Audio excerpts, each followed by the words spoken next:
જય હિન્દ મિત્રો, સ્વાગત છે એક નવી માહિતી નવા વિડીયોની અંદર। મિત્રો વાત કરીએ કે પીએસઆઈના નવા નિયમો છે તે ટૂંક સમયમાં આવશે। જ્યાં મિત્રો ગુજરાત પોલીસ વિભાગની વાત કરીએ તો ગુજરાત પોલીસ વિભાગમાં ટૂંક જ સમયમાં 12,000 જેટલી જગ્યાઓ માટે ભરતી જાહેર કરવામાં આવશે। જોકે હજુ સુધી ઓફિશિયલ નોટિફિકેશન છે તેમને જાહેર કરવામાં નથી આવ્યું, પરંતુ પીએસઆઈના નવા નિયમો છે તે ટૂંક સમયમાં જાહેર થશે તે ફાઇનલ છે।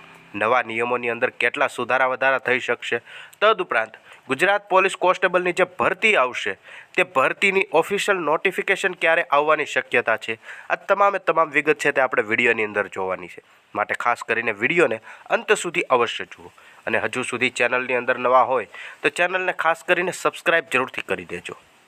સૌ પ્રથમ વાત કરીએ તો ટ્વિટરના માધ્યમથી દીપક રાજાણી સાહેબ જણાવે છે કે પીએસઆઈના ભરતીના નવા નિયમોને રાજ્ય સરકારની મંજૂરી મળી ગઈ છે।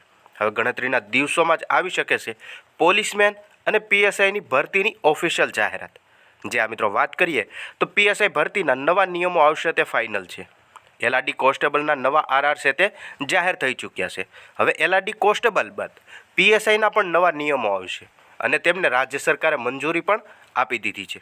એટલે કે પીએસઆઈના જે નવા નિયમો છે તે જાહેર થયા બાદ ગણતરીના દિવસોમાં જ પીએસઆઈ અને પોલીસમેન બંનેની ભરતીનું ઓફિશિયલ નોટિફિકેશન આવી શકે છે।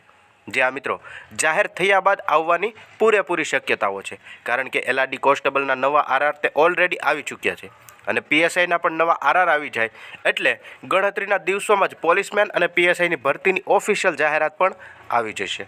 વાત કરીએ કે પીએસઆઈની ભરતીની અંદર આખરે કયા નિયમોની અંદર કેટલો ફેરફાર આવી શકે, જે તમે સ્ક્રીન ઉપર જોઈ શકો છો કે એલઆરડી બાદ હવે પીએસઆઈની ભરતીની અંદર પણ નિયમોમાં ફેરફાર કરવાની તૈયારીઓ શરૂ થઈ ગઈ છે। વાત કરીએ તો પીએસઆઈની ભરતીમાં એલઆરડીની જેમ જ વજનનો માપદંડ હટાવી દેવામાં આવશે તેવી પણ શક્યતાઓ છે। જ્યાં મિત્રો કોન્સ્ટેબલની અંદર જે મિનિમમ વજન રહેતું તે વજનને દૂર કરી દેવામાં આવેલું છે, એવી જ રીતે પીએસઆઈની ભરતીની અંદર પણ વજન માપદંડને હટાવી દેવામાં આવેલો છે। તદુપરાંત દોડમાંથી માર્કિંગ સિસ્ટમ પણ દૂર કરવામાં આવેલી છે। જ્યાં મિત્રો જો 25 મિનિટ અને 20 મિનિટ કરતાં ઓછા ટાઈમમાં તમે કમ્પ્લીટ કરતા તો તમને 50 માર્ક મળવાપાત્ર થતા હતા। જે માર્કિંગ સિસ્ટમ હતી તે એલઆરડી કોન્સ્ટેબલની જેમ પીએસઆઈના ગ્રાઉન્ડમાંથી પણ માર્કિંગ સિસ્ટમને દૂર કરી દેવામાં આવશે।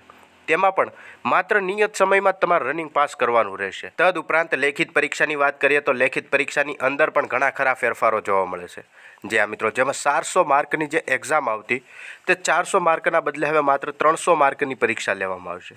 અને 300 માર્કની વાત કરીએ તો 200 માર્ક છે તે ઓબ્જેક્ટિવના હશે અને 100 માર્કની ડિસ્ક્રિપ્ટિવ પરીક્ષા યોજાશે। આવી રીતે 300 માર્કની પરીક્ષા યોજાશે। જે આ મિત્રો નવા આરઆરની અંદર આટલા સુધારા વધારા થઈ શકે છે, આ બધી શક્યતાઓ છે। અને સુધારા વધારા થયા બાદ એલઆરડી કોન્સ્ટેબલ અને પીએસઆઈ બંનેની ભરતી એકસાથે પણ જાહેર કરવામાં આવી શકે છે। એટલે કે જ્યાં સુધી એલઆરડી કોન્સ્ટેબલ બાદ પીએસઆઈના નવા આરઆર નહીં આવે ત્યાં સુધી ઓફિશિયલ નોટિફિકેશન આવવું થોડું શક્ય છે, કારણ કે પીએસઆઈ અને કોન્સ્ટેબલની ભરતી છે તે સાથે આવી શકે છે। માટે ભરતી માટે નવા નિયમો ખાસ જરૂરી છે। એટલે નિયમો ડિક્લેર થયા બાદ નવી ભરતી જાહેર થશે। અને સરકારી ભરતીને લગતી તમામ માહિતી જોતા રહેવા માટે હમણાં જ ચેનલને સબસ્ક્રાઈબ કરી લેજો।